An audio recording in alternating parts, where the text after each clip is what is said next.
Okay, so audio commentary number 15, which will actually be the 13th one that I upload, is for Pearl. Now, I was originally going to do commentaries on the trilogy in the order they were released, X, Pearl, Maxine, but I decided that I hadn't watched the three films in chronological order. I have I've seen both X and Pearl like four times each at this point, but I'd only seen them in the order they were released. I have not gone through the trilogy's story, in the order they take place.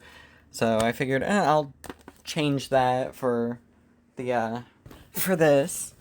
So if you are going to watch along, set your copy of Pearl to 0 hours, 0 minutes, 0 seconds, and start right now.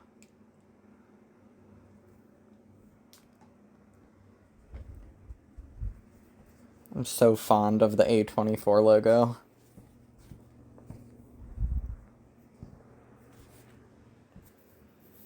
And Little Lamb, I'm not sure what that company is. I don't think I've seen anything else released by them.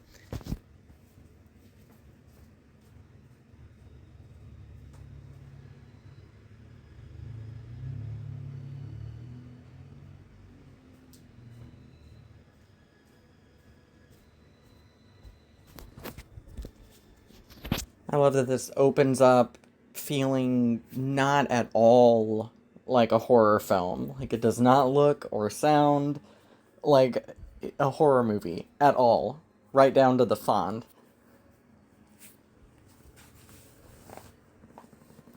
And this is one of my favorite things that connects the two films together really well. I think both films open with a shot of the farmhouse and the road leading to it. And I didn't actually catch that the first couple times I saw it.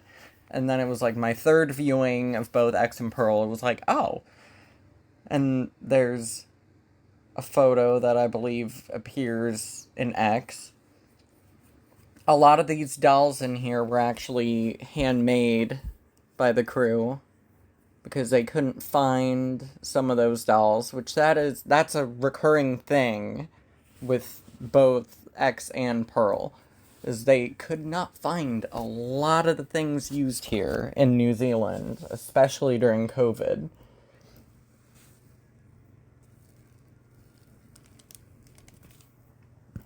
The script for this, it was co-written by Mia Goth and Ty West during the filming of X, and the whole Spanish flu of 1918 subplot was directly influenced by the ongoing COVID pandemic.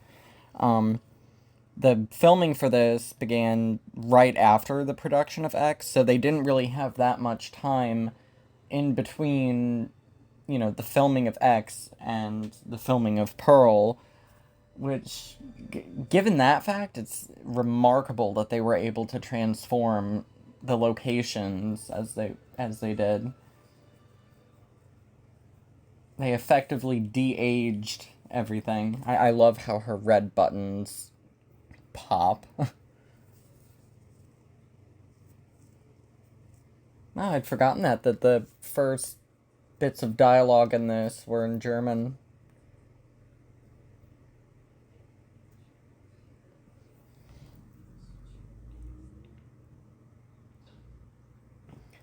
Many of the crew members that worked on this also worked on the second Avatar film. And they had already completed their required periods of self-isolation because of COVID. So it was totally safe for all these people to be working because they had already been working. They had already been cleared. None of them were bringing COVID to the set.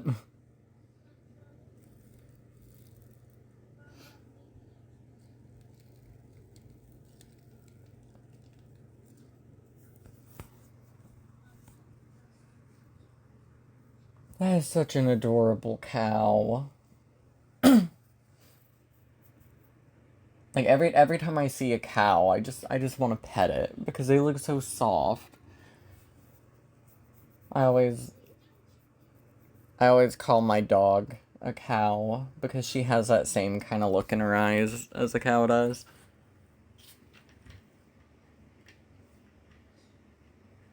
Ah, there's Pearl's weapon of choice.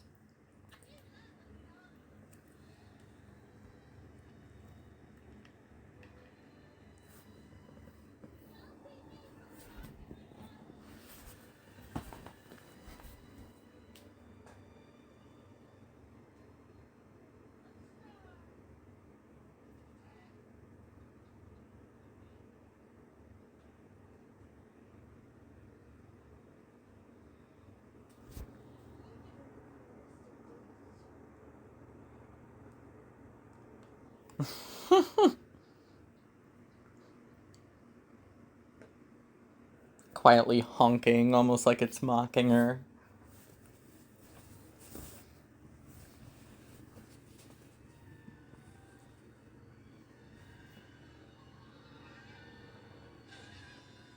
See, on one hand, I like that we get to see her like totally deranged side so early on, but at the same time, I kind of wish that they she had kept the mask on a little bit longer.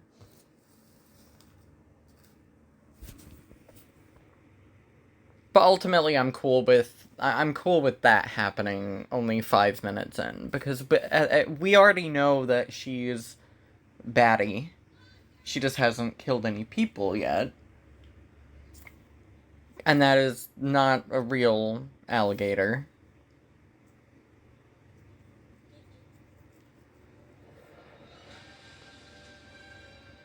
That's a hell of a title shot. I love that.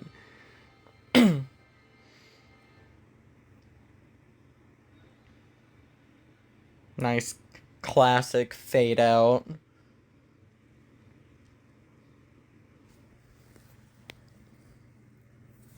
The tone and appearance of this was it was inspired by a whole bunch of different things, and most of them were not in the horror genre.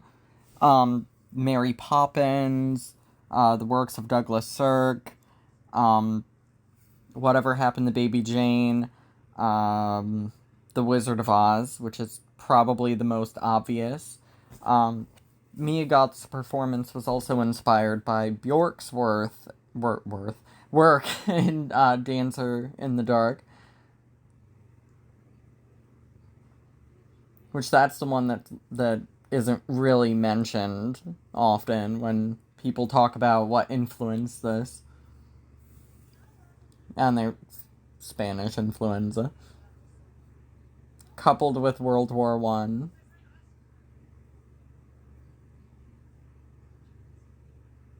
I love that line.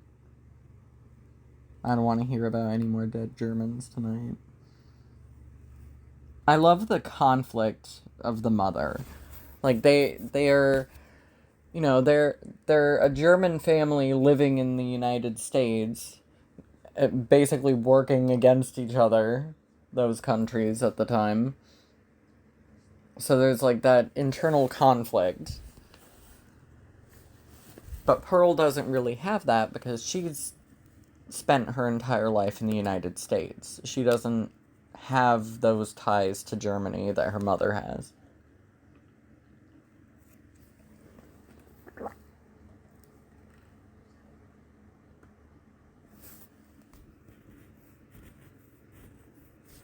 She has such an intimidating look to her.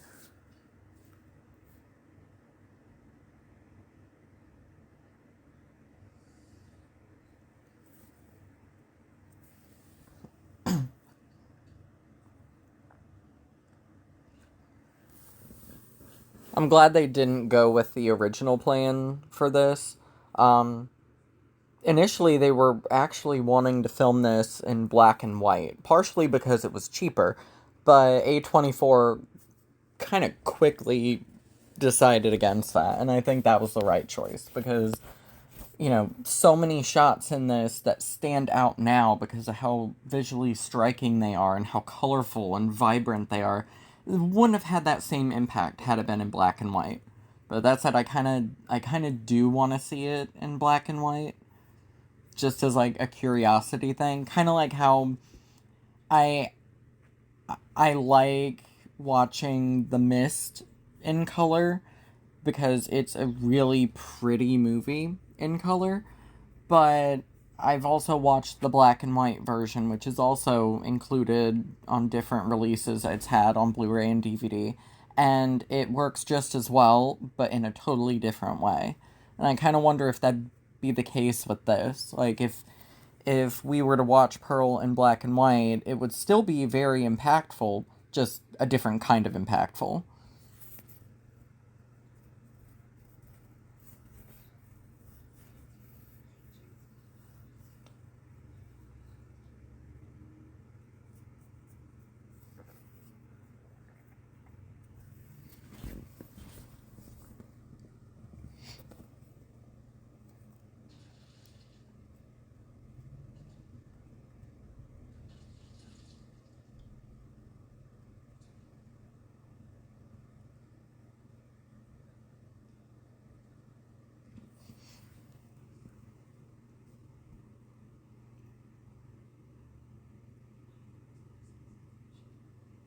Guys, there's always something with that woman. God.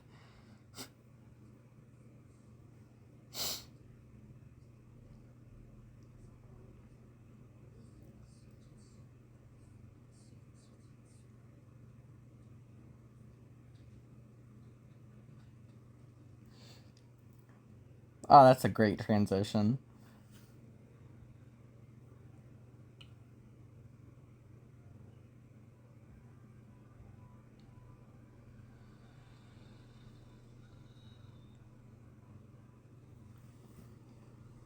It's crazy how they were able to transform this downtown area.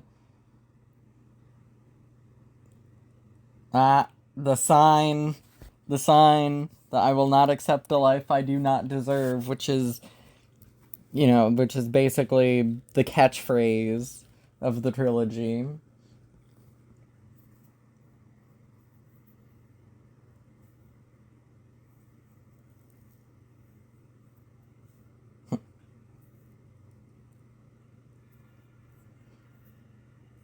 There is a slight error here.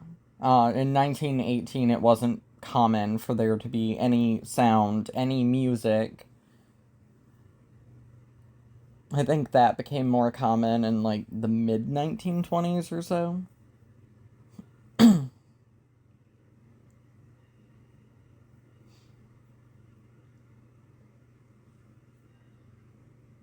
I remember having to do that. Pull my mask down, take a drink, or take a bite, and then pull the mask back up.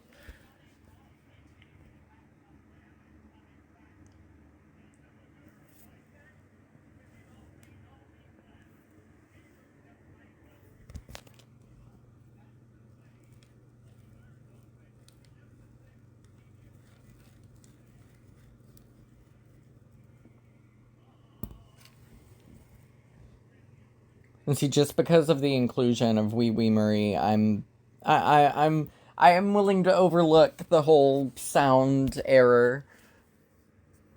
Pink pipes. That's interesting.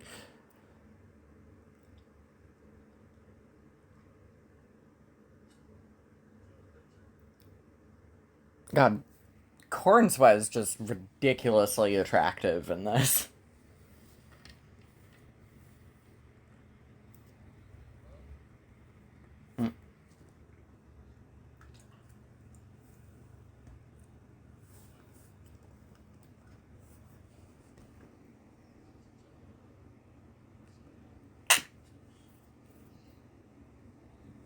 Hey, Athena.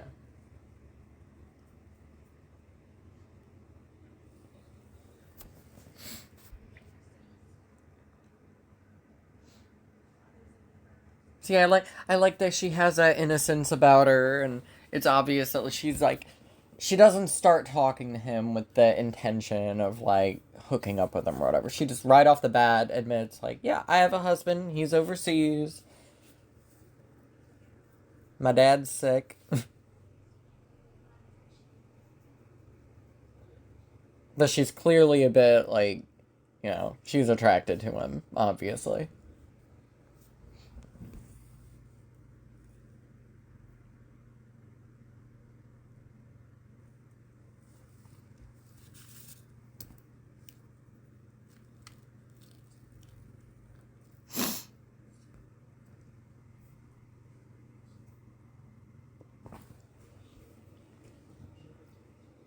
See, even today in 2025, a little gift like that would still have me like over the fucking moon.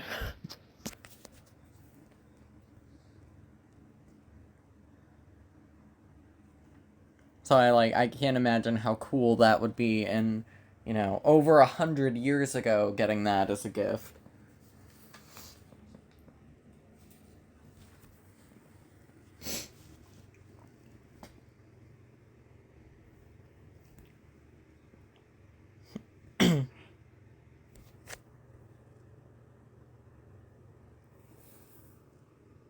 In that downtown area, it was mostly facades in front of different buildings, and the upper half of the theater, it was actually visual effects.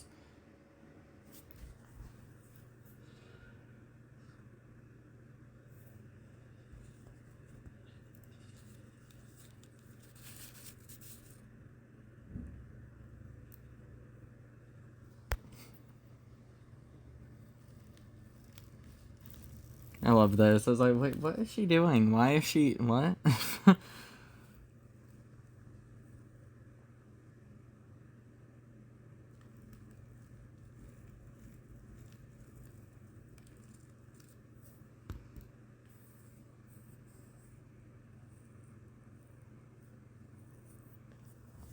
And even with scenes like this, it doesn't really feel that much like a horror movie.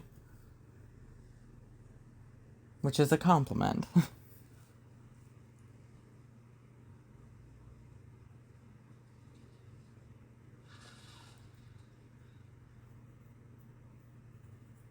That felt like a real reaction.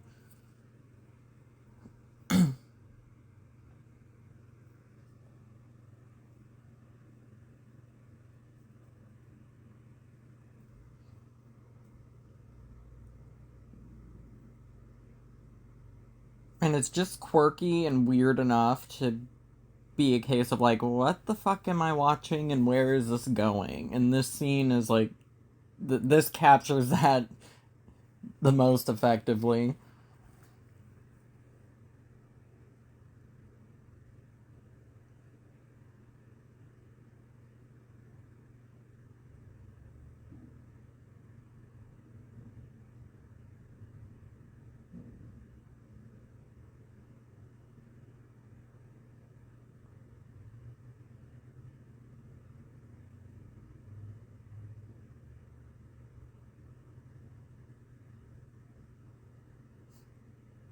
Remember when I saw this in theaters, it was a bit of like an awkward chuckle from people when that happened, when she said that.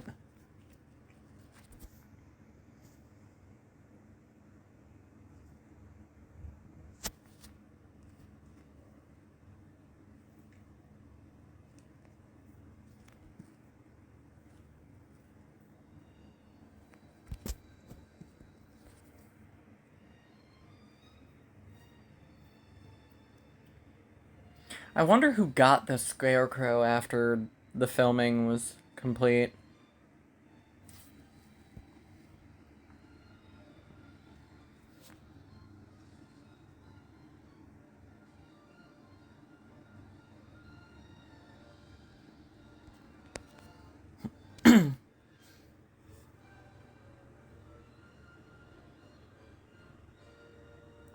Don't put your fucking mouth on that. Ugh. Nasty.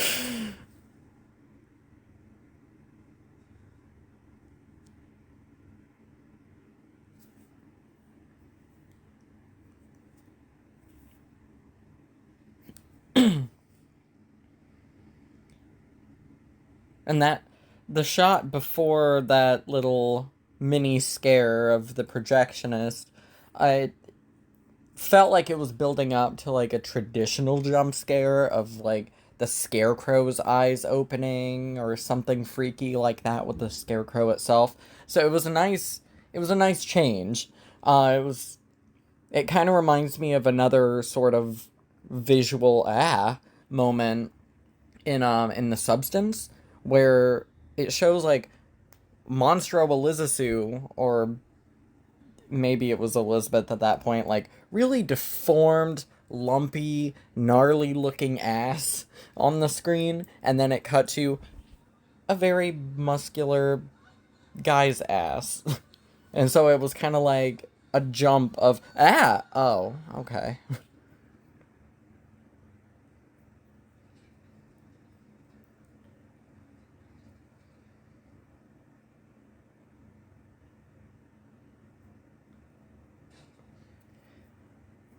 I kind of don't blame Ruth for being so miserable.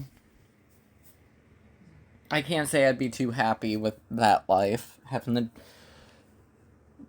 do most of the farm work by myself, because I'm assuming she does do most of it, and that Pearl only, she has chores and she does a lot, but it's probably still Ruth who does most of the work.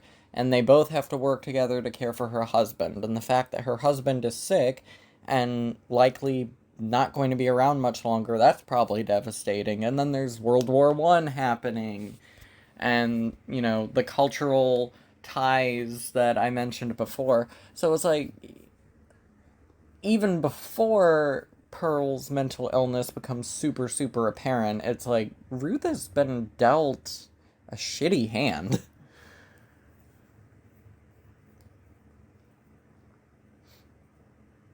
And for all we know, she didn't even want to move to the United States, and it was the husband's idea or something, and then life there in the US before the war, before the pandemic, before everything even may have been downhill and not what she had expected or been promised. So there's definitely some sympathy to be had for Ruth. I think it's a bit unfair that a lot of people who review this are like, "Oh, Ruth is this evil, witchy ogre bitch, blah blah blah," and just completely shitting on her. And it's like, no, if someone has the life that Ruth has, they're not going to be a pleasant person. They're going to be a bit harder, or crying all the time. It's like it having a life like that is probably going to make you either mean or just quietly depressed. And she's a blend of both.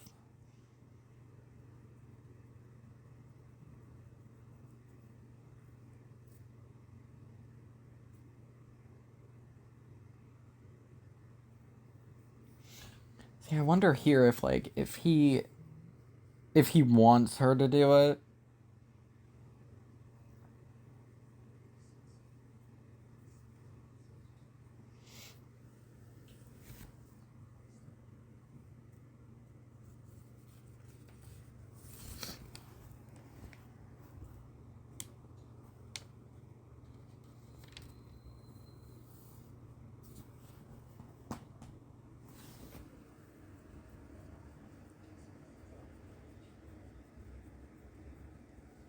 Oops. I can count, Pearl. Let's see, how much. I'm gonna look this up right now, actually. 8 cents in 1918 to 2025. 8 cents would be $1.84. So even then, like, the cost to see a movie way less than it is today.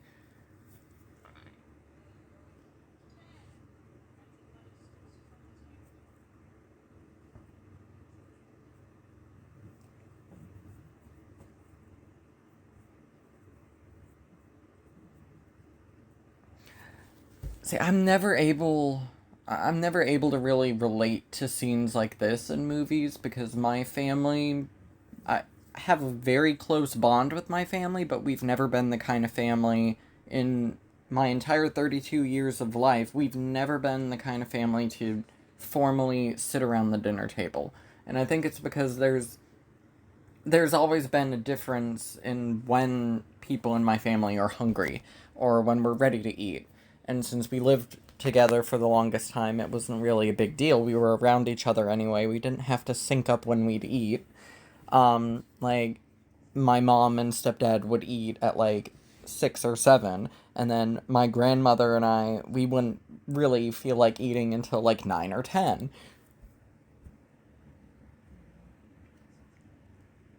So I don't know, I can't really see myself in the position of, teenagers or young adults in movies that are, given the go to your room treatment at the dinner table, or, the opposite. I didn't excuse you from the table.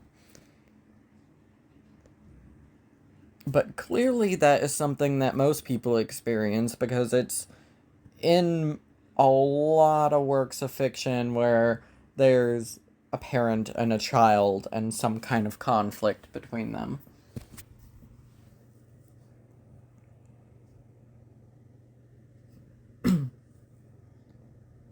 And the cast for this was announced in July of 2022. So the cast was announced only like 2 or 3 months or so before the film was released. Of course, it had already been filmed by then, but we didn't know who was in it until, X was on Blu ray and we already knew the release date for this.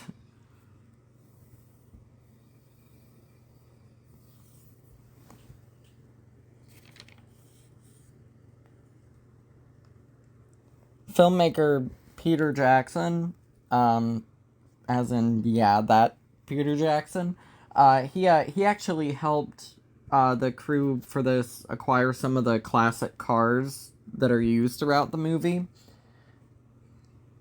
Because apparently Peter Jackson has quite the classic car collection. And when I read about that, I was like, I really want to see, what all he has, if some of these belong to him or he had access to them. I love that she's. I mean, I don't love that she's wearing a fox, but I love foxes, so it's like, aw, fox, aw, dead fox.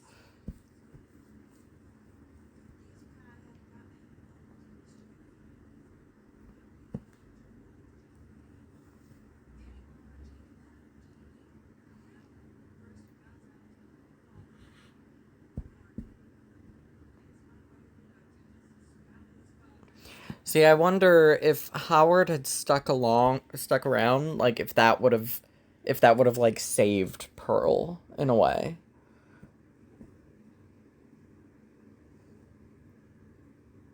Mm.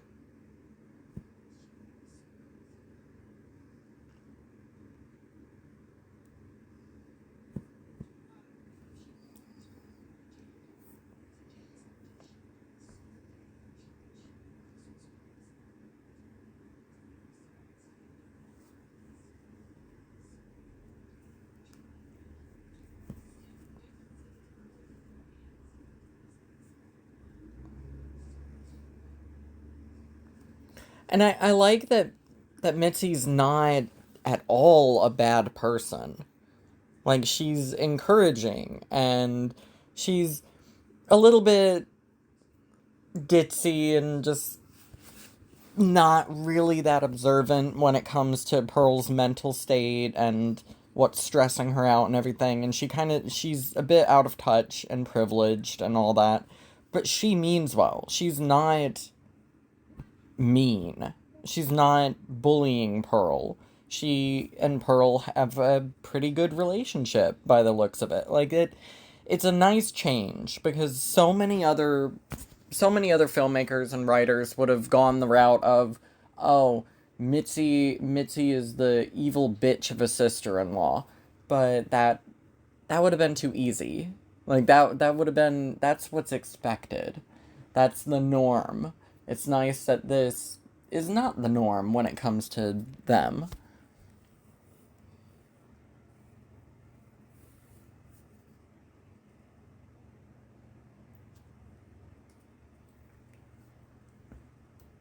I love how that part's shot. Kind of wish we had more of that. And maybe, maybe if the whole film were in black and white, it would be that kind of black and white and not the very clean, 50s and 60s black and white.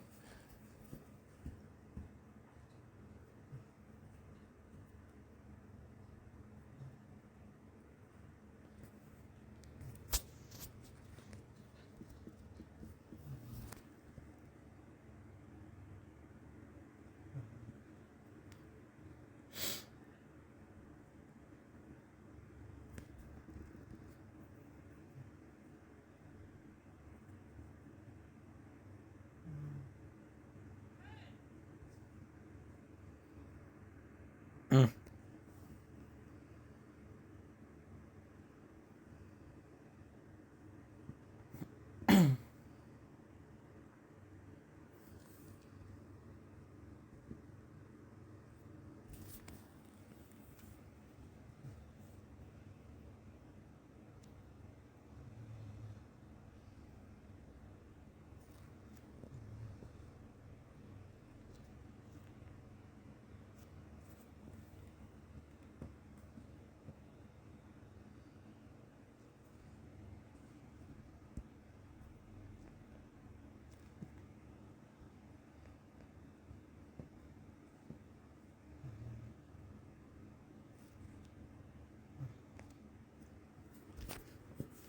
That's a gorgeous shot. That is too. Damn.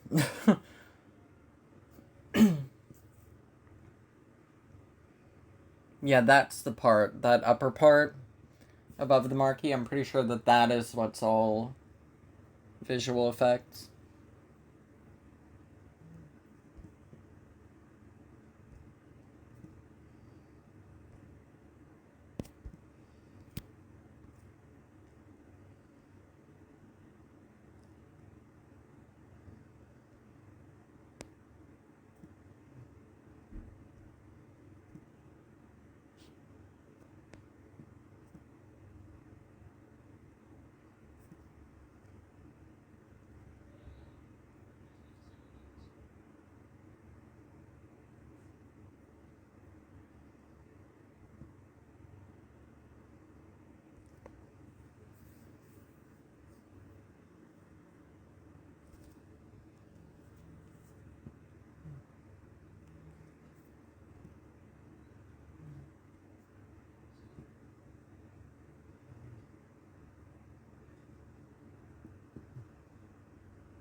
They did a great job with this set too.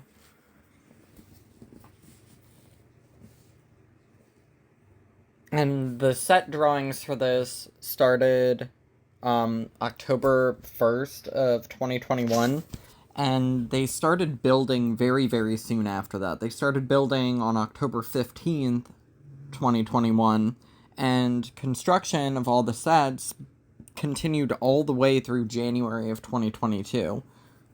Like, X had finished filming by then.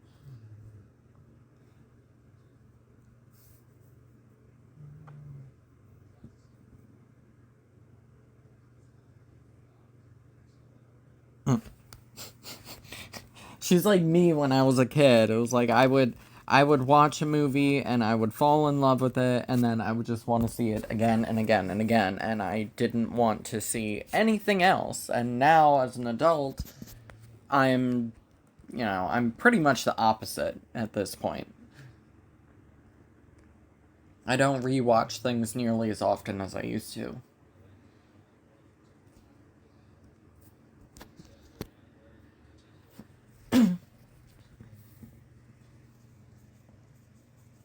time what more civilized people refer to as a bohemian. Something people still say now.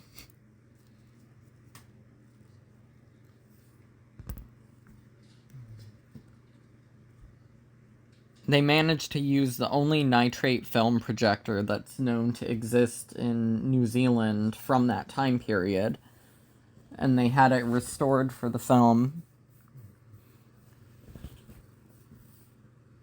And the film they watch, it's an actual stag movie. Like, this was not, they did not make this for Pearl. Like, this was an old stag movie, probably one of the first, but not the first. And it's called A Free Ride, but it's also known as the slightly more vulgar title of Grass Sandwich.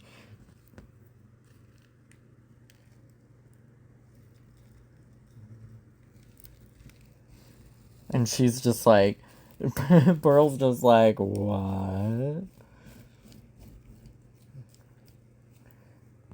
It is kind of odd that in some ways it sort of paints Pearl as like being up until a certain point like basically sexless, and she's still exploring her sexuality and like hasn't, doesn't really have much experience. And that could be true to an extent, but it's like she has a whole husband, and they've been pregnant and lost the baby. So it's like Pearl's not like, she's not oblivious when it comes to sex at all. So like it's odd how it's still like that. It works for her as a character though.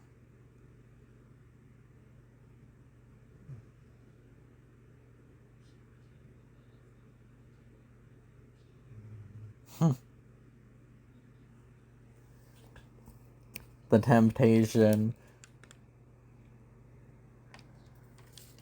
And it's like, well, what is she gonna do? Like, I feel like with Pearl, there's always something that would be holding her back from really just going for it. For now, it's her parents, but then when Howard comes back, she still sticks around. She stays on that farm for 61 more years after this, well into her early 80s.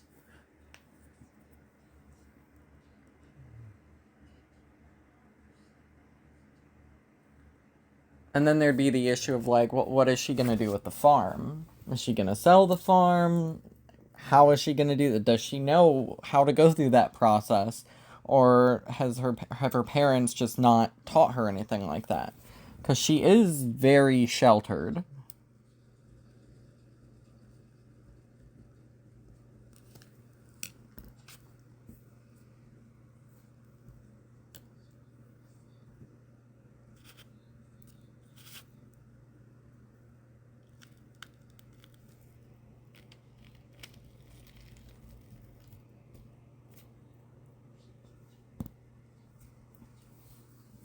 Now, hey, it's my original plan. Oh, when COVID subsides, I'm gonna start traveling more. Nope.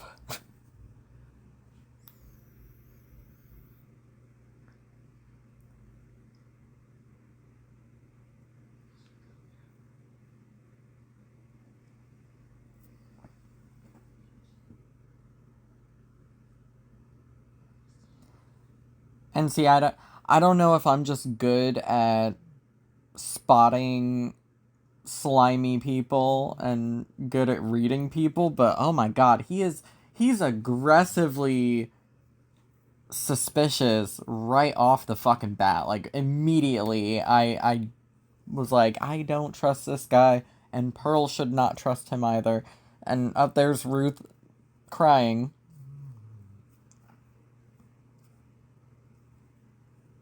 See, Ruth is not just like some cold, emotionless, abusive monster.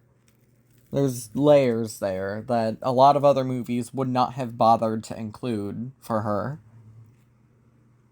Because, like I said, that's the easy route. The easy route would be to make all of these characters who are, in a lot of ways, obstacles for Pearl. It would have been easy to make them just despicable, terrible people, like the villainous teenagers in Carrie or something.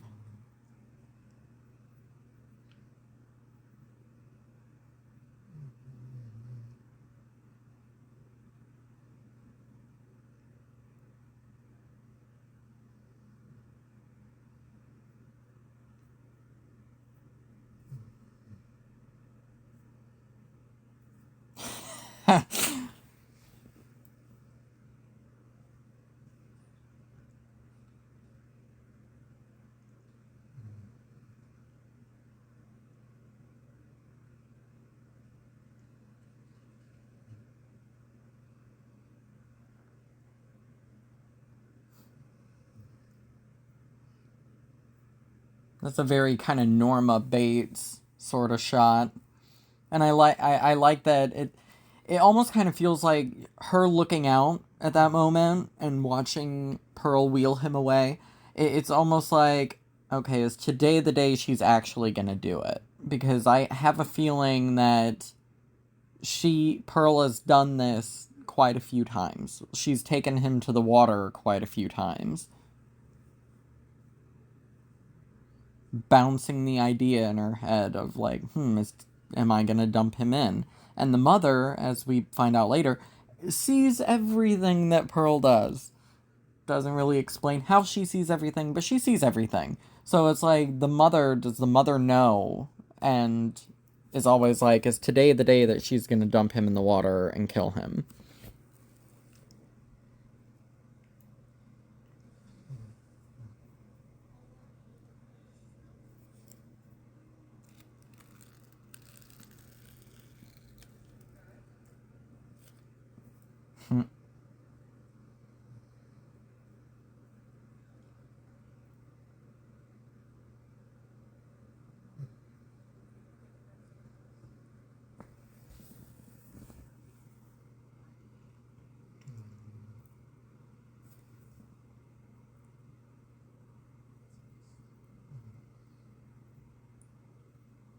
That's Think about it, that's heartbreaking as hell. Why do you hate me, mama? Like that's the saddest question that a child could ever ask a parent.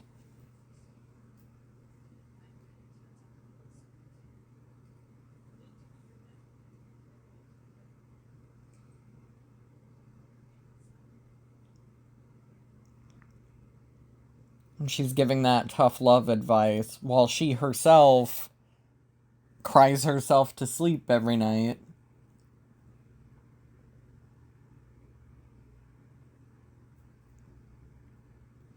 And with how those shots were, with the alligator not being visible and the mother not making it clear that she can see the alligator, if you've not seen X before you see this, you could almost think up to a certain point, like, is the alligator real?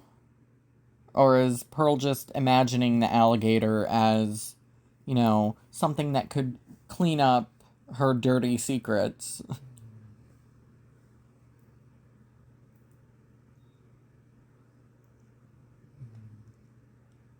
It's kind of dirty that, like, Theta, the alligator, is, it's her companion, but at the same time, Pearl steals one of its eggs.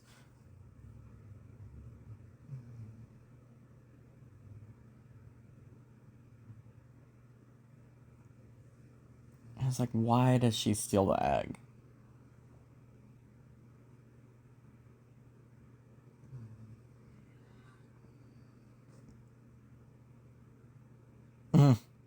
The cow does not approve.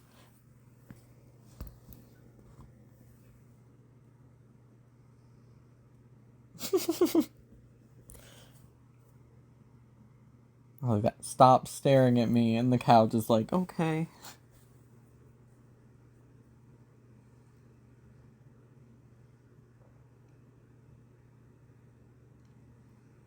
And she just can't resist. And it's bloody and chunky too. Oh.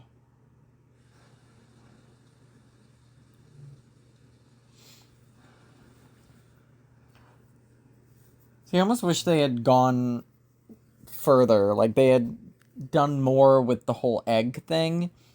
Like, maybe they could have suggested that, Pearl knows that, like, the alligator, the mama alligator, might come looking for its missing, egg. And so maybe she could have, like, put the egg under her mother's pillow or something. Unrealistically hoping that, like, oh, the alligator's gonna come and get my mama, so I don't have to deal with her anymore and live under her thumb anymore.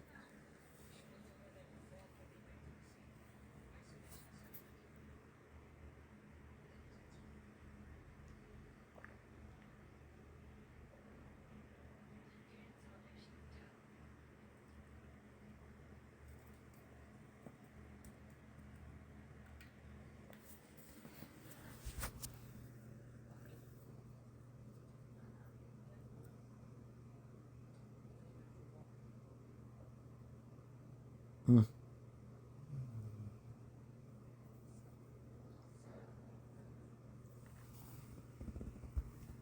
Oh.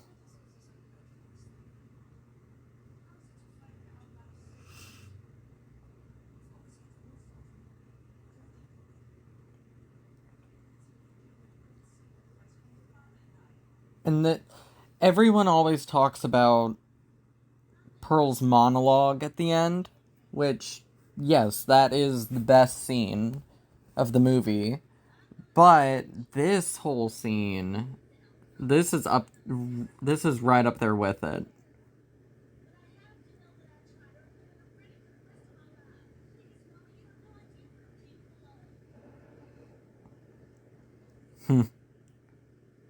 That you have no idea what I'm capable of. That, echo of a line in X.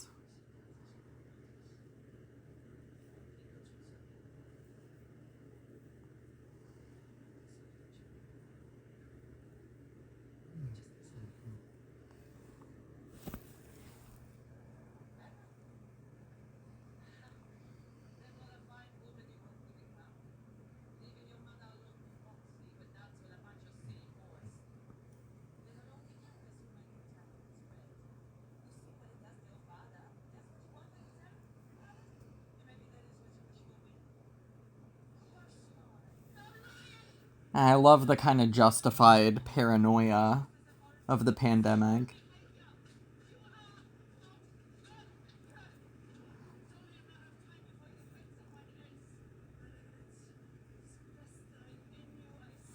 And you know what? What's sad is that the mom is not wrong. She is not wrong at all. Like, she is reading Pearl and the situation and her mental state perfectly.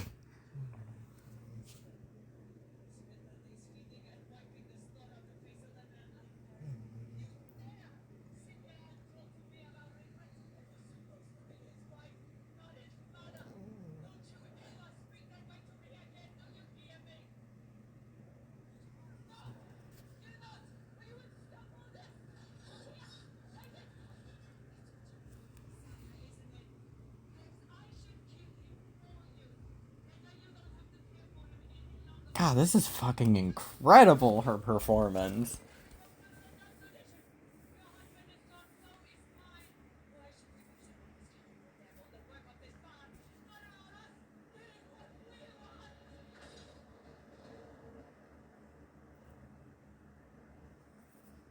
And there it is. The reveal that she really isn't happy. She wants more.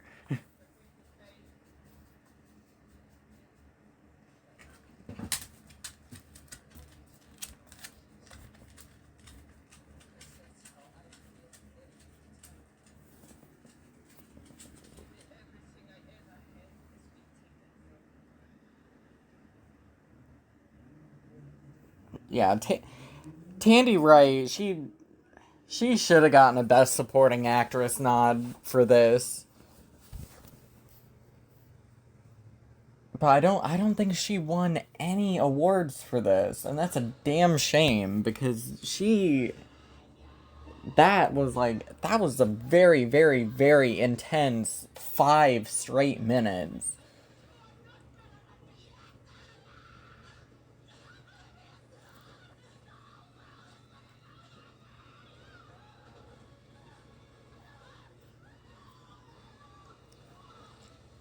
Oh, and that's horrifying. Oh, Jesus.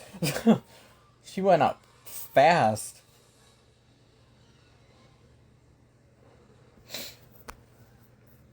But yeah, Tandy, she was actually the intimacy coordinator on X, and that's how she got this role here.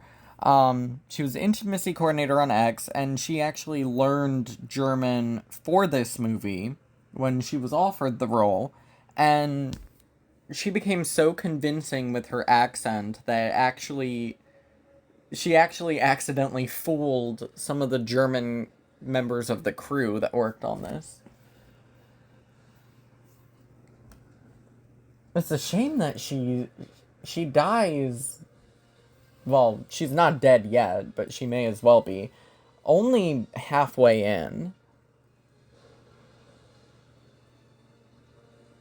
Oh no. She's totally pulling like a black swan at this point and just going for it when she shouldn't.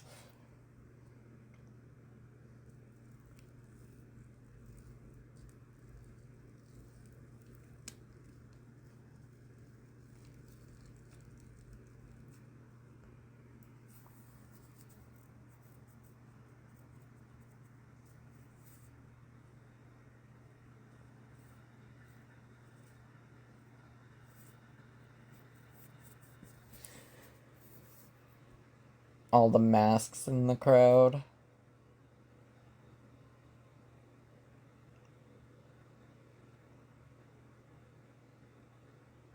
I'm glad that some of the people there are, like, a couple of them are not wearing masks. Like, you know, the people that she knows.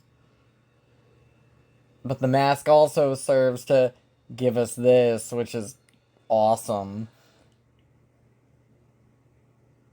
But yeah, some of the people not wearing masks, which that makes sense because back then, even then, we had a lot of anti-mask people. There was a whole, I believe it was in San Francisco. There was like the League of Anti-Maskers or something like that.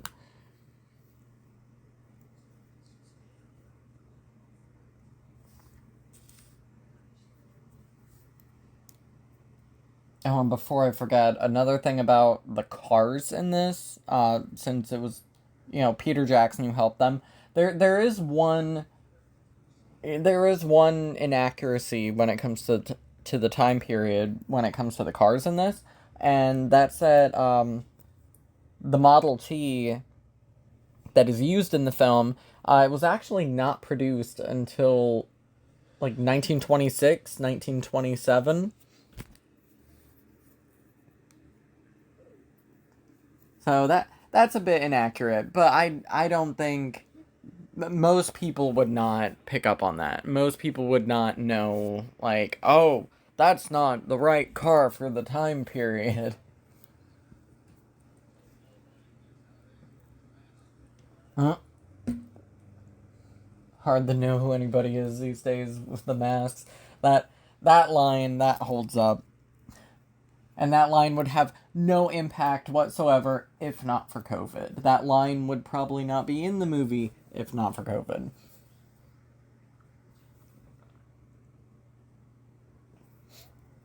And the production team had to go over like 50 different swatches of red before they landed on just the right colors for the barn.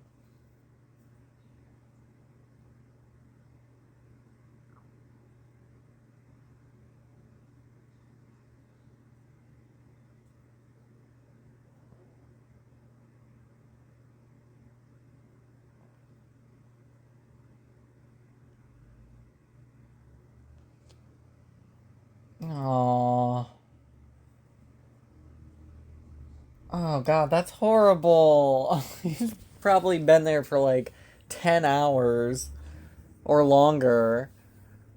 He's probably soiled himself and just, that's sad.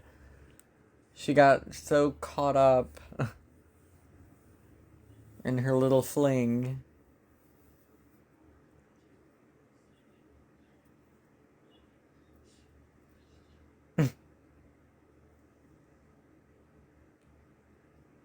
Slimy. It's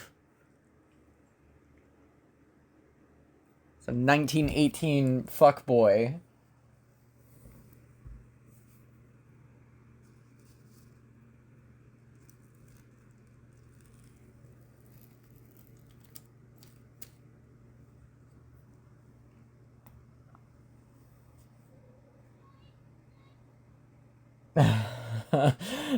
I like how he's starting to be like, uh?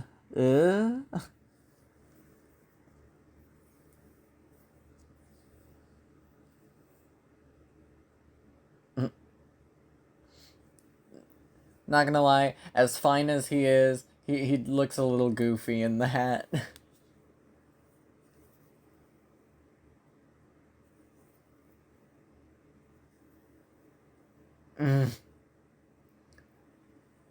He's just like, oh god. Between the pig and the dad and just her being a little too enthusiastic, he's slowly starting to realize like, uh-oh, I stuck my dick in crazy.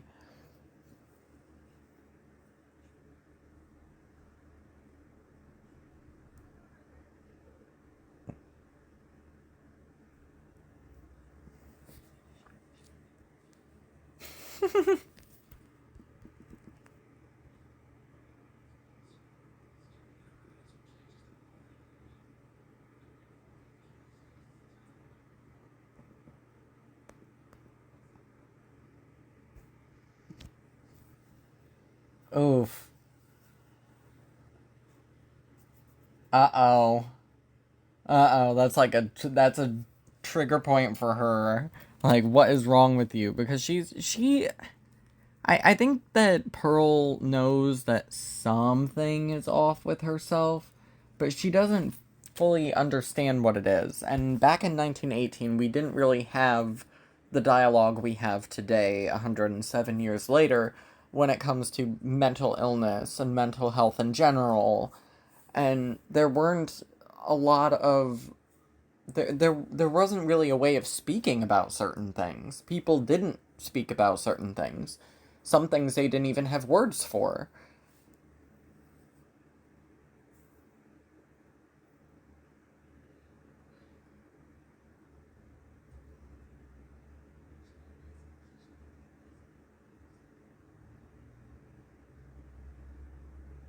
That is a good cover though. That's a good lie.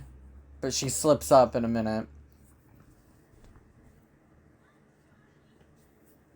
But yeah, this is a I think a really good depiction of what, an undiagnosed and untreated, mental health crisis would look like in 1918.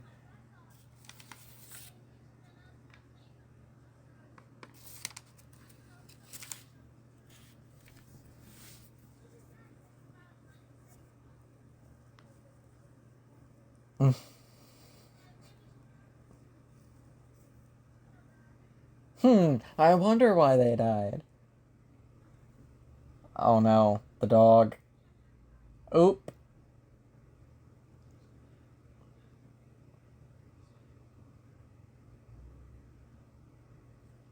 Ah.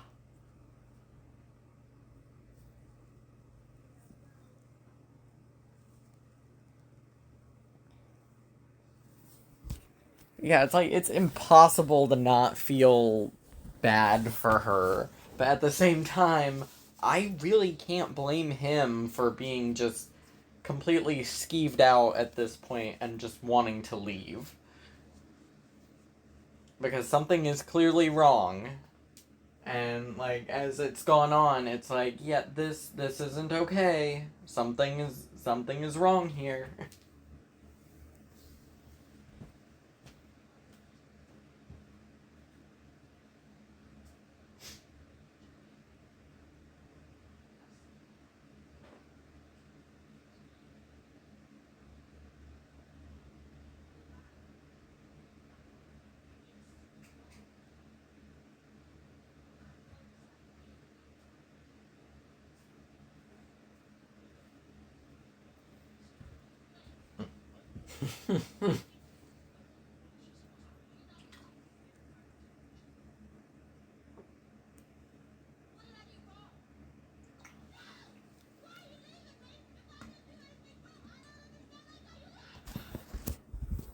I love that. It's like one of the first times that we've seen her like really explode. Like a whole hour into this, and she's only had like the two big meltdowns.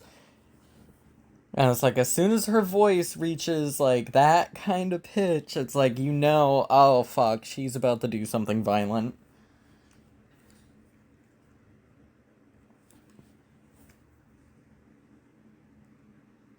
This is a awesome shot.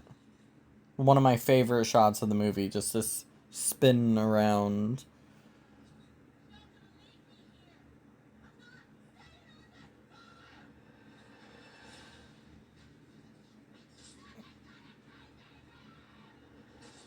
Ah.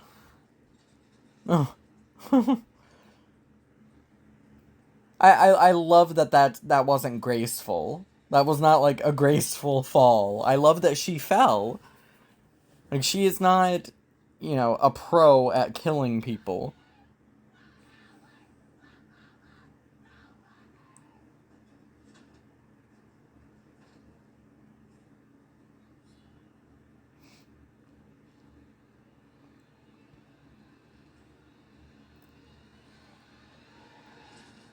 Hmm.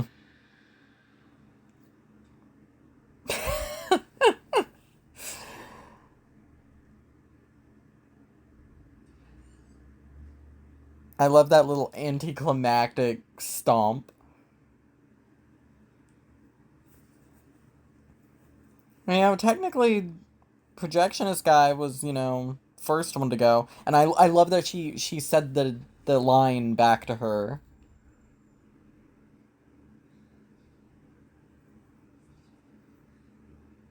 I feel so bad for the dad.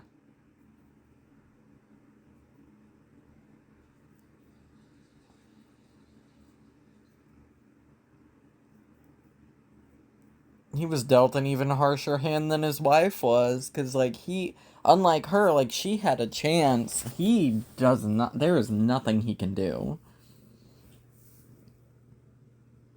And I feel like at this point, like any thought he had of like, well, maybe it'd be better if my daughter did it, you know, I feel like that's gone. Now that he's like being fully confronted by the reality of that she's probably going to kill him, I don't think that he actually wants that after all. And that is some gorgeous wallpaper.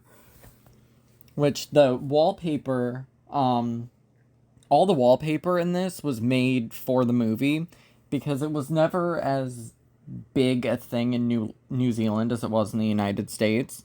Um, so with a lot of the wallpaper in this, they actually had to use bus ad sheets, and they had to paste them together carefully, and you know make wallpaper out of that.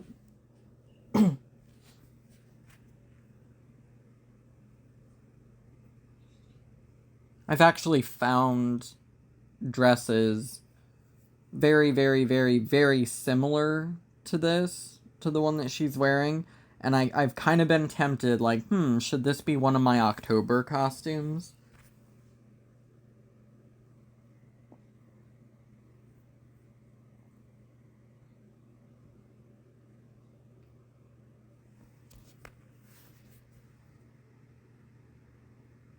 And I think here he's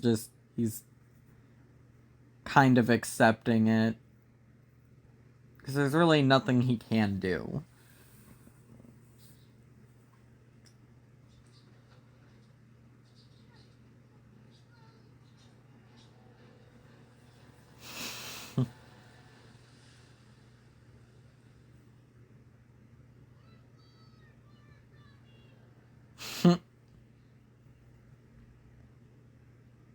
Nice little shout out to the movie that she'd been watching and fixating on. And Thea's like, finally, some good fucking food.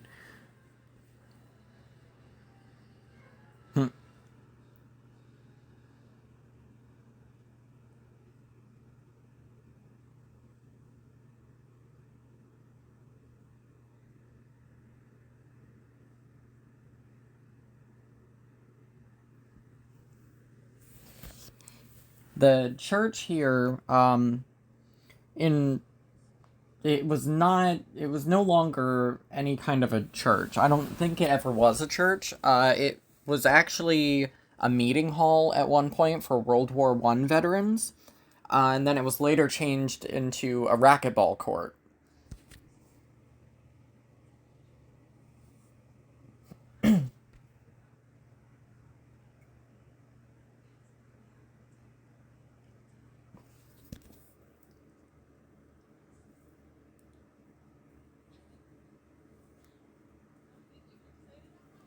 I love that. I don't think you meant to say that out loud.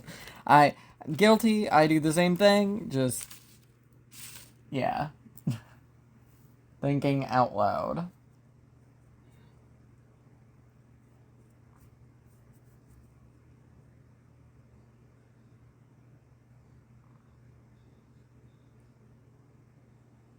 And it's like still at this point, Mitzi's not done or said anything wrong.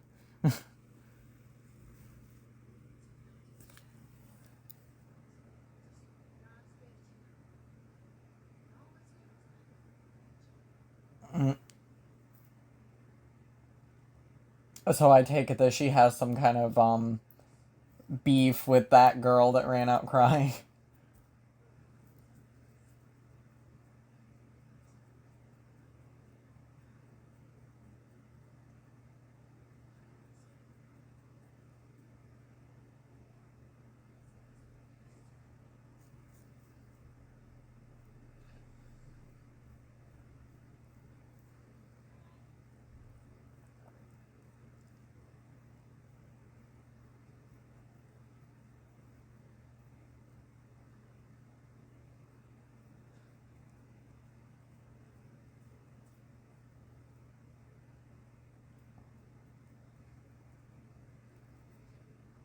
I think the one strike against Mitzi, and I feel like it's what gets her killed, is the line about like blondness, and this whole outcome is where Pearl's hatred of blondes comes from. That is, you know, it's more of a thing in X with Bobby Lynn. Like I feel like in X, Pearl sees a lot of Mitzi and Bobby Lynn, even though they're quite different.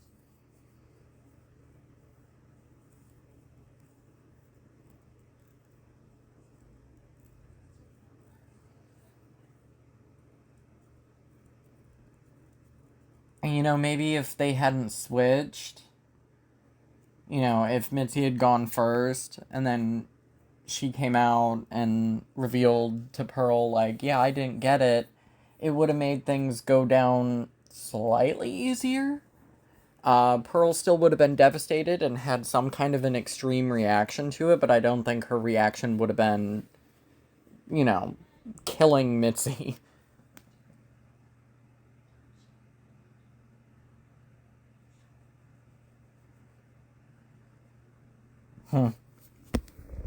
Which that's funny. Like the inclusion of break a leg is funny because that wasn't a really common phrase in 1918. And then in a couple of minutes, they say they mention, X Factor, and that also was not a common phrase in 1918.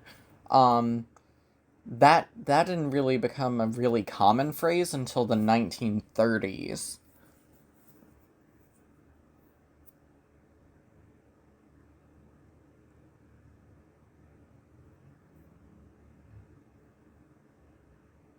Oh, that's intimidating.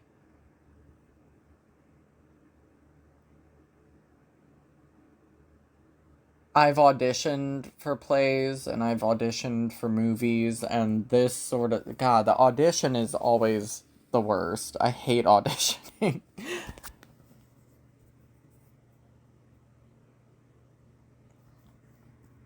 And I love that Pearl was standing on an X, and you know, they made sure to linger on that just long enough for it to click as like a get it X.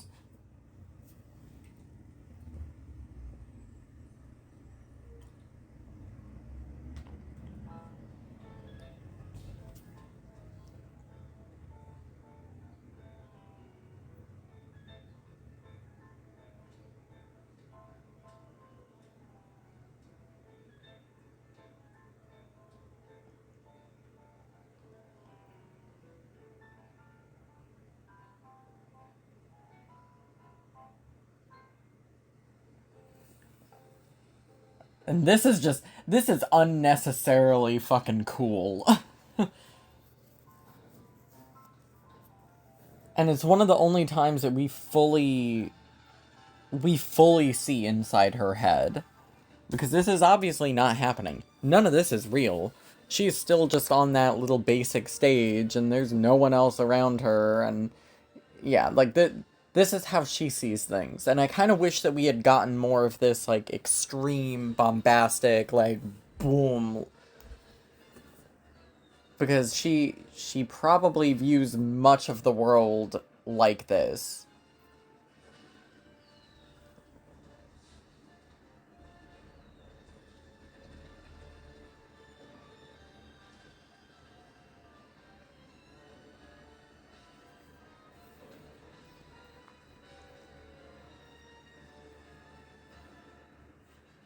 One of my favorite posters of this is the poster of her, you know, with that almost strained smile on her face.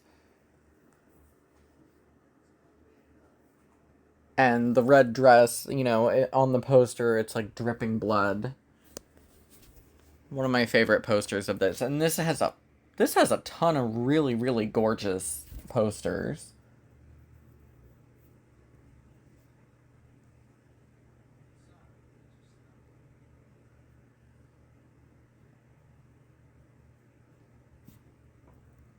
Uh,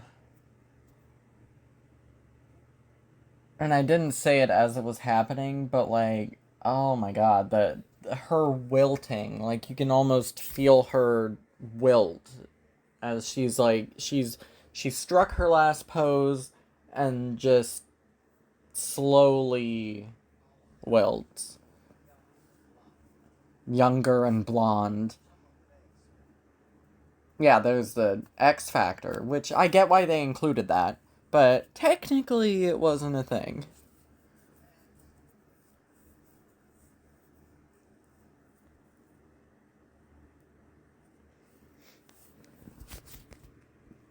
I forgot which movie it was, but there's oh god.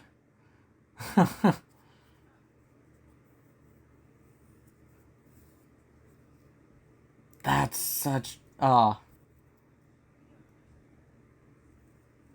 great effects, great makeup there.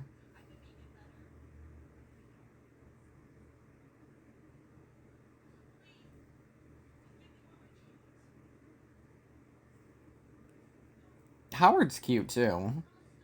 Pearl has good taste in men. But yeah, the crosses behind them. I forgot which movie it is, but it's a Vinegar Syndrome Blu-ray, and like the slipcover, the it looks a lot like those crosses. I don't think that was an intentional thing, but it just kind of reminded me of that.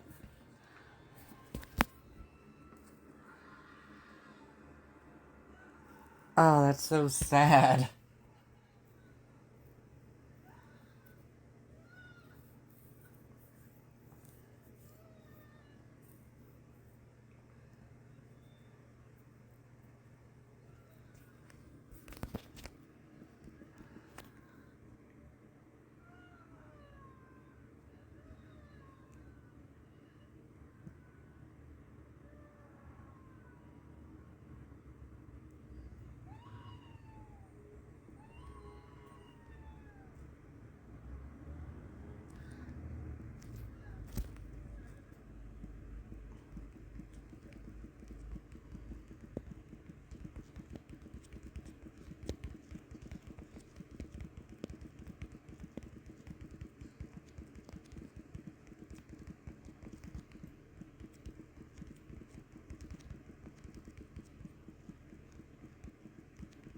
Oh, that pig is so disgusting. Ugh. Also great effects work, or maybe that was an actual pig. I don't know. I don't think they went full Texas Chainsaw Massacre 74 with the pig, but I could be wrong. Is that our pig?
That is such a simple but scary line that I don't feel well.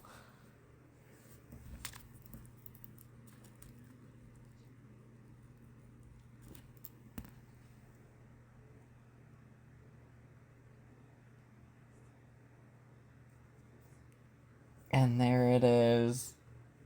Her vocalizing it. I mean, it took her killing 3 people for it to fully sink that, oh, maybe there's something wrong.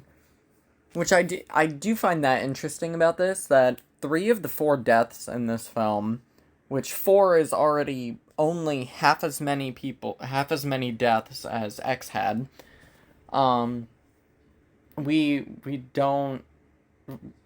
This movie is definitely not focused on the deaths at all. In fact, 3 of the 4 are packed into like a 2.5 minute period. And after those 3 characters are dead, there's still a full 40 minutes of the movie left. And it's just these 2 after that point.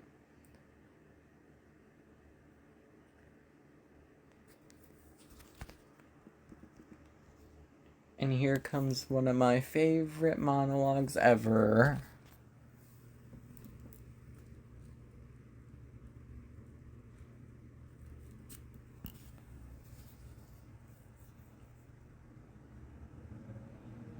And this becomes so uncomfortable after a certain point, just because it goes on for so long. And I'm not that used to monologues like this in horror films, at least, going on as long as this one does.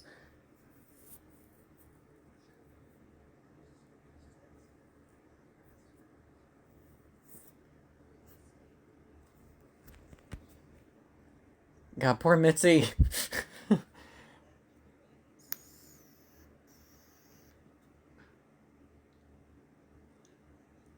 And what works about this is that this really could have been anyone.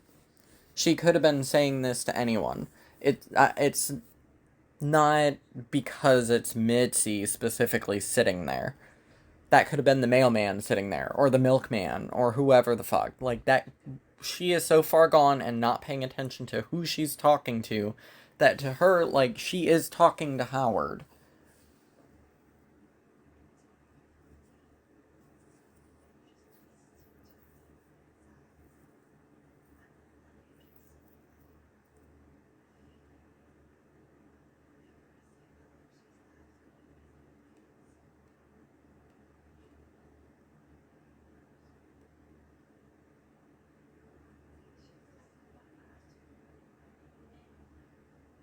Mm. See, in 2025, most people probably would just get up and go. But back then, everybody was so stuck on, the formality and being polite. And in some regions of the United States, there's still a bit of that lingering. But, it's the politeness that gets Mitzi killed. Because she could have left. I don't think that at this point Pearl would have stopped her. Because Pearl is just. She's rambling. She's speaking clearly and in an organized fashion, but she's still. She's speaking to Howard. She's not speaking to Mitzi. She's not even really paying attention to her sitting there. Mitzi could have gone.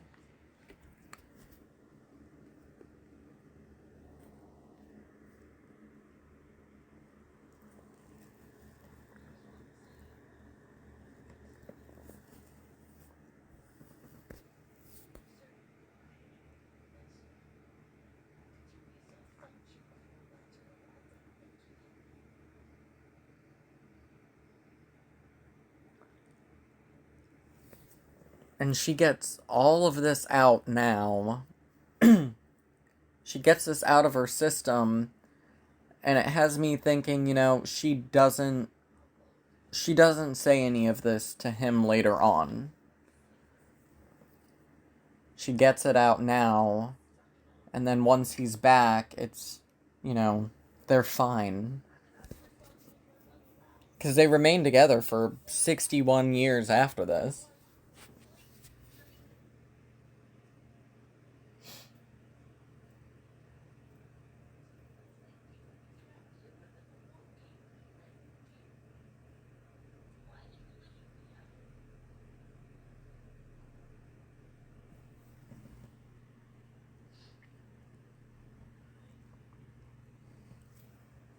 This scene alone should have gotten her the Best Actress nomination. Like, I feel like she and Tandy were both kind of snubbed a little bit.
And that, the self awareness, like her letting out all these things about herself,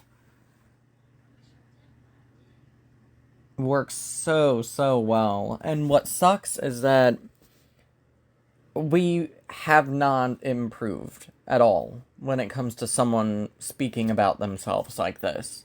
Um, People tell them like, "Oh no, you're fine, you're none of those things," and don't like to dig into why exactly somebody thinks those things about themselves, or they, give them the whole like toxic positivity, law of attraction, manifesting garbage, or they cut them off with like, "You're negative, I don't have the spoons to listen to your negativity. Sorry."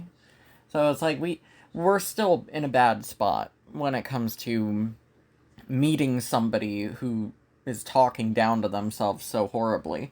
Now, some of the things that she's saying about herself, like I said, self-awareness. She has done horrible, pretty much irredeemable things. Um she does lack confidence. She may not be the smartest person around, but she does not have to be. She has a point with some of the things, but she just sees herself at this point as nothing. And it's kind of clear that well before this, she viewed herself as being nothing, but was kind of trying to push past that and trying to be positive, trying to be optimistic, trying to do things, living in a bit of a fantasy land in her mind. But that's all completely come crashing down. Like, she cannot deny reality anymore. But she's also going one step further by just not seeing herself as worthy of anything. But there's still a glimmer of hope there.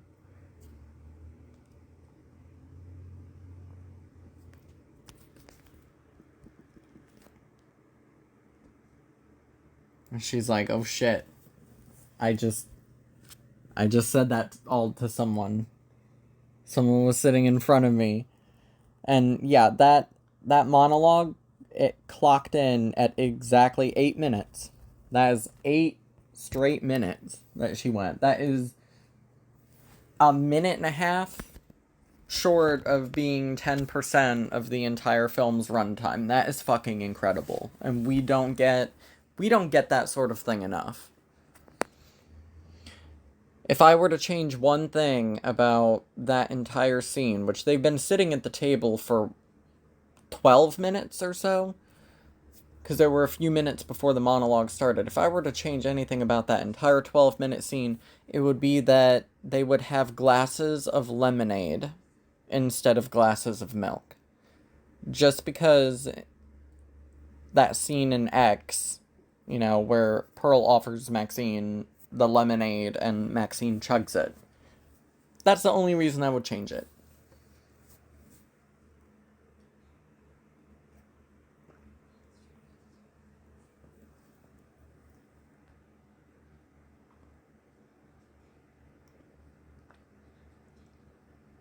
Mm.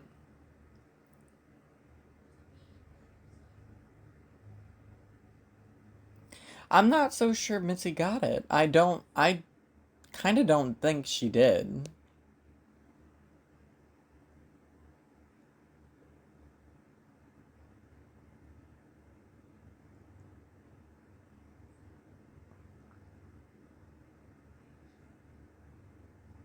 Yeah, like this totally feels like she's just playing along and going along with her. I don't think she got it either.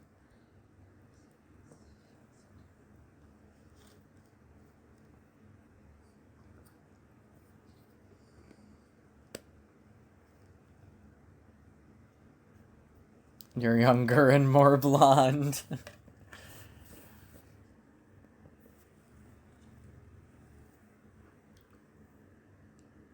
God, that's such a scary fucking look on her face and in her eyes.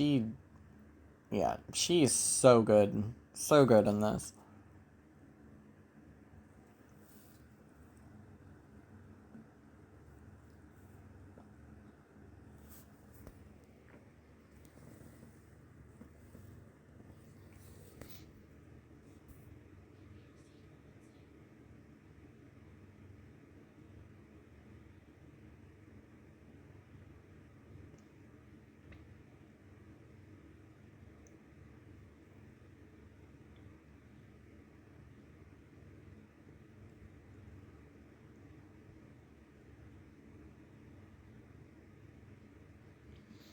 It's like, how is Mitzi getting home?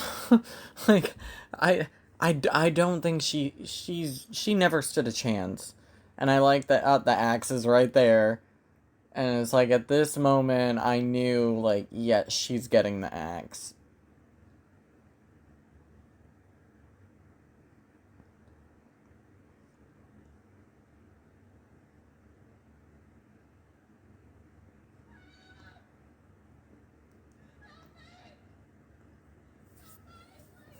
This is the only, like, traditional horror scene. And I love how Pearl's not even running, she's just speed walking after her. And then trotting.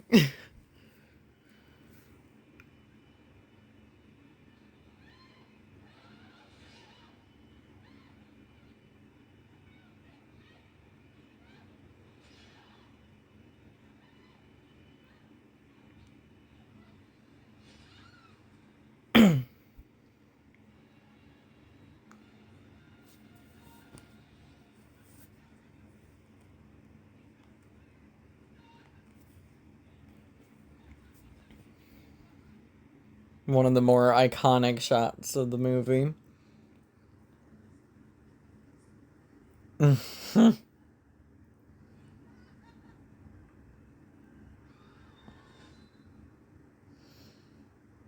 Poor Mitzi, she did not deserve that at all. I think that I think that Tandy and Mia, they give the best performances. The two of them definitely give the best performances. um, but like when it comes to likability, I think Mitzi. I just like Mitzi a lot.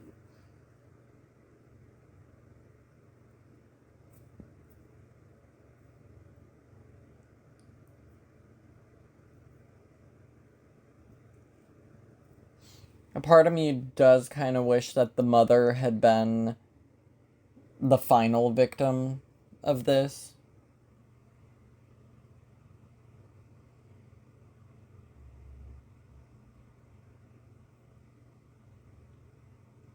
She tried to get out.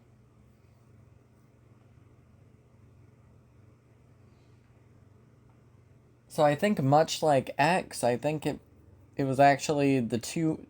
I think it was the men who died first and then the women. Like, I think that she probably died after the father. Obviously, after the projectionist.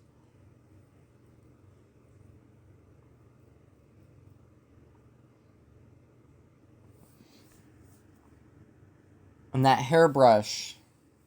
That is one of my favorite details with the hairbrush.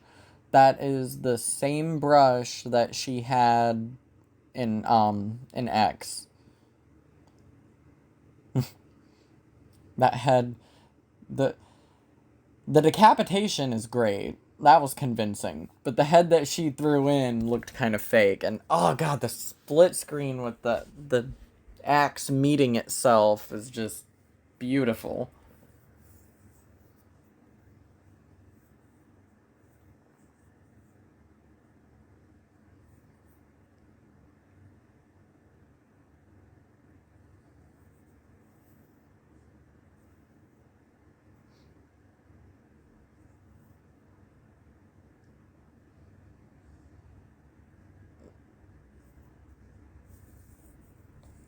Ugh. Ugh.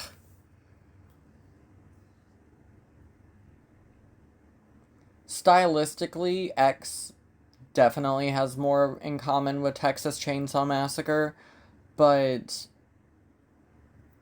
there's a lot of that here as well. Like we have the setup of a Texas Chainsaw style dinner scene, and then the chase, Pearl chasing Mitzi, that was totally the hitchhiker chasing after Sally.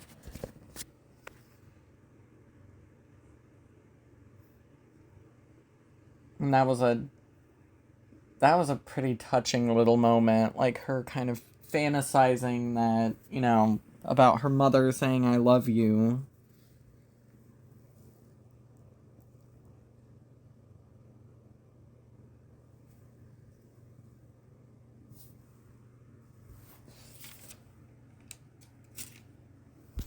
And it could have ended there.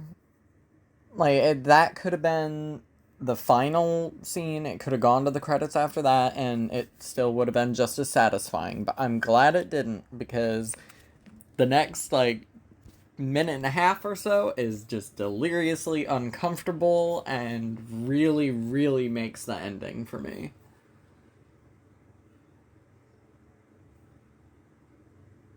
Load not to exceed 7 tons. What would you put in there that weighs 7 tons? I don't know. I don't think 20 people would weigh 7 tons.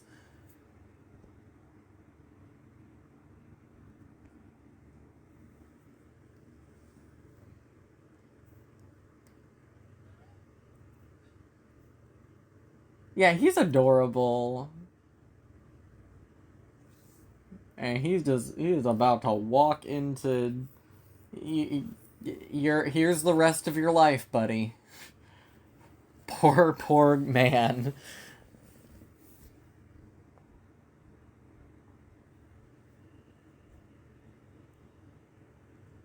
Uh, uh, uh. How many days was it like that?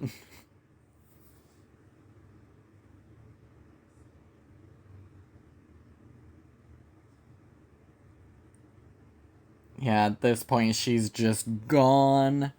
She is she is fucking goner than gone.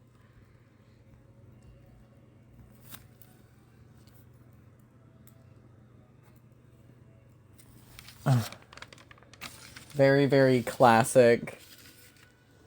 Oh, the father didn't even have a name, and the projectionist didn't even have a name. And I don't know how true it is, but I've read that the smile at the end wasn't entirely planned. Like, there was supposed to be a smile, and it was supposed to maybe linger a bit. But I've read in a few places that it wasn't totally planned, and that it was a result of Ty West not saying cut. And so Mia just held it and held it.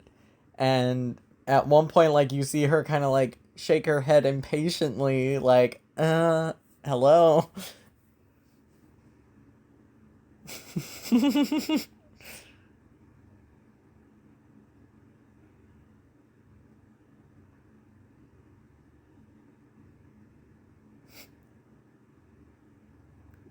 And I think after a certain point, she's just like, you know what, fuck it. I'll just go for it.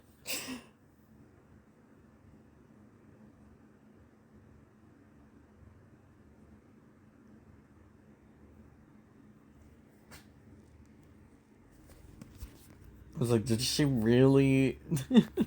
What, is she really doing this? Is she really just standing there looking at Howard like this for 1 minute and 51 seconds? Because I think that after 15 or 20 seconds of that, I think I'd run. I would not just stand there looking at this person staring at me like that and smiling while crying. I am not disciplined enough as a human being to just stand there and be like, okay, this is fine. Multiple dead bodies, rotting food all over the place, and somebody grinning at me and crying. No, no, thank you. But yeah, one of my favorite kind of themes of the trilogy, I didn't mention it earlier, but I have to, along with a few other things that, you know, I took notes on for this, but didn't get to, just because there was so much else to talk about. I love the ongoing theme related to porn when it comes to the entire trilogy. In both X and Pearl, the lead character, the main character, is introduced to the world of porn by a man. And then in Maxine, it's a woman who kind of gently tugs the main character away from porn and into horror filmmaking. So that's like a cool little theme. I'm not sure what exactly they were trying to say with that, but thinking of it that way, there's a bit to chew on there. Cars being hidden in both X and Pearl, that's a nice little homage to Psycho. It was kind of an obvious homage to Psycho. The projection booth. The projection booth is another slight, accuracy issue. At that point in time, in 1918, the projection booth would actually need 2 projectors in the room, but there's only 1 in the film. Again, that's a small little nitpick. It's something despite being a film buff and loving learning about things like that from way back when, I did not know that until I read about it in, like, the goofs section of IMDb for this movie. Many of the props for this also had to be ordered on eBay or elsewhere because of the difficulty of finding them in New Zealand. The world premiere of this was at the 79th Venice International Film Festival on September 3rd, 2022, and it was released in US theaters on September 16th, 2022, so only a 2-week difference between the world premiere and, the full wide theatrical release. The editing of the film had been announced in March of 2022, as well as the recording of the score, and Ty West around that time said that he'd expected that the film would be completed by May. So while X was in theaters, they were recording the score and editing this film. So it was like super, super packed together. It was released on video on demand on October 25th, 2022. And then the Blu-ray and the DVD came out November 15th of 2022. Initially, it scored a 92% on Rotten Tomatoes and a 7.8 out of 10 on IMDb initially, which for any kind of horror film, that is extraordinary. That is incredibly, incredibly high. And aside from, some bona fide set in stone classics from the 70s and before, it's not something that was very common until right around now, like the last 5 to 10 years or so. Films like The Babadook, The Witch, Goodnight Mommy, Get Out, Us, Hereditary, Midsummer, X, Pearl, Maxine, they've really helped, and now Sinners, which just came out this week and was incredible. All those films I just listed, which include every entry of this trilogy, have kind of pushed horror into a more respectable territory, despite the fact that many of those are also, films that, had they been released in, say, 1984 instead of 2024 or whatever, they would have been shat on by critics, just because critics used to see horror as basically porn. They viewed it the same way, as the same, dirty, awful thing, and if you work in horror, you are stooping, and that is a sign that your career's in trouble, or you just work in horror to gain a career and hopefully get noticed. It's not something that was nearly as respected, as it is now. And I'm really glad that, critics do respect the genre more. And these movies, they're winning awards, which is nice. Let's see, with this also, the house's exterior was a real modified house, but the barn was completely built from scratch, which they could have fooled me, and they did fool me when it came to that. When it came to building it, timber was not able to be brought in to New Zealand from the United States or elsewhere, mostly because of the COVID pandemic. So the crew actually had to find a local mill for, the construction of the sets. And finally, when it comes to this film winning awards, it won Best Cinematography on December 11th, 2022 at the Boston Society of Film Critics, and it won both Best Actress and Best Villain at the Critics' Choice Super Awards. And then Mia Goth ended up earning a Best Lead Performance Award at the Fangoria Chainsaw Awards, where this also earned 6 other nominations. It won the Saturn Award for Best Independent Film, and overall it received no fewer than 20 other nominations at different other award ceremonies. So it's gotten... I feel like it's gotten what it deserves. My only issue is I wish that Tandy had gotten nominated for or won something, because she deserved some kind of win just as much as Mia did, because the two of them, for the most part, they carried this movie. And I wish both had been acknowledged, at the Academy Awards that year. But yeah, that's not a surprise. It's not shocking that Mia, despite her performance getting basically universal acclaim, it's no surprise that it was overlooked by the Academy, because they are notorious for ignoring horror. Lupita, not nominated for Us. Tony, not nominated for Hereditary. Florence, not nominated for Midsummer. So it doesn't really shock me anymore, but it still disappoints me. But I'm happy that overall this is a very respected movie. Probably the most well-received of the entire trilogy. I'm still an X loyalist. X is still my number one of the trilogy, but Pearl and Maxine are pretty much tied for second. And with each of the three films, they're all so different from each other that it really is just a matter of, what's your personal taste in horror?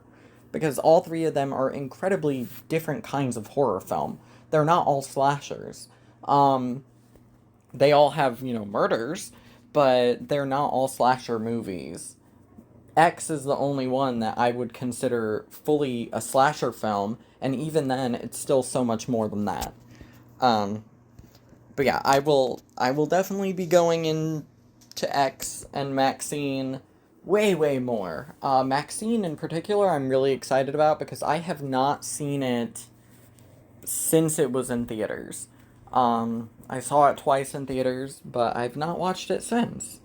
Um, so yeah, I'm gonna be going into those very, very soon. They're probably gonna be the next two that I record after this. But yeah, thank you for sticking around and watching this with me and listening to me ramble for 109 minutes, just about, which is 6 minutes longer than the movie itself. So, yeah. Until next time.